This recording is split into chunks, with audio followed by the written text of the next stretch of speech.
Hi, it's Gene, retired in Mexico, and we're going to get right into it. No bumpers. So this is favorite artist number. Which one was this? This is number 87. Sorry about that. I just forgot.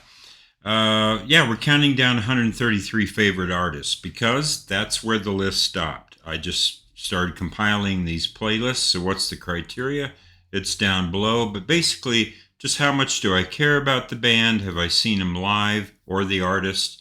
And et cetera, et cetera. Do I read books, magazine articles?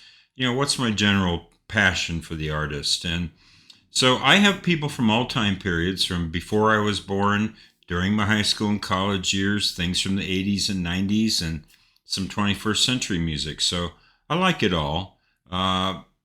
This one happens to be kind of from my time period a little bit, but just a little bit before. They were formed in 1967. So I was just a little kid riding my bike at that point. So they predate me a little bit, but when they really hit their stride and became popular, yeah, I was an upperclassman in high school. So I will confess to that. But like I say, it's all good. I like music from all time periods, and this is space rock, progressive rock, psychedelic rock, jazz rock. Really good stuff. I mean, it's a good one today. And the band is Gong, Gong. David Allen, born in Australia. And then the band formed in Paris, France, and then they became part of the Canterbury scene in England. Have I ever seen them? Sort of. I saw David Allen in 1980, in the fall of 1980.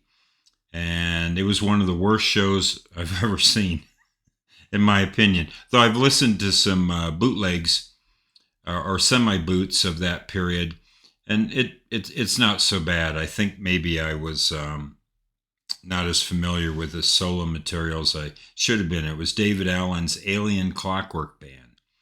But you know what's really cool about that show? Even though I didn't particularly, the reason I have to explain the reason I didn't really like it.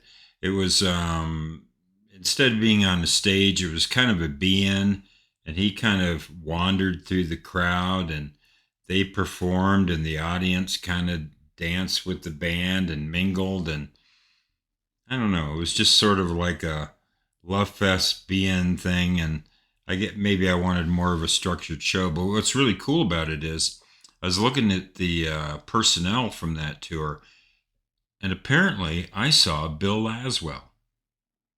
Yeah. I mean, he wasn't well known or famous at the time, so I wouldn't have thought anything about it. And I didn't know it till this year. I was looking that up and listening to some things. And yeah, so what do I own by them? The only thing I own right now is this remastered copy of You. But I've had everything by them on vinyl. I've had Camembert Electric, and I've had the entire Flying Teapot trilogy. Excellent stuff. I've got a playlist below. I really recommend this band. Later, David Allen would quit and they would become a jazz rock band, and then later, pretty much just a fusion band.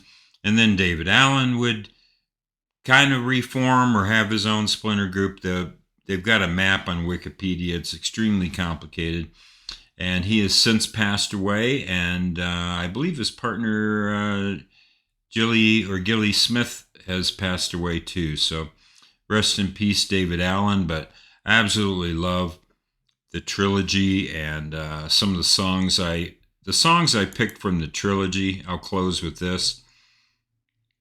It was really hard to pick songs, but I picked Radio Gnome Invisible, Flying Teapot, Other Side of the Sky, I Never Glid Before, A Sprinkling of Clouds, Perfect Mystery, The Isle of Everywhere. And then there was only room for four more tracks. So I've got my playlist is only 11 songs. So yeah, really good stuff, Gong.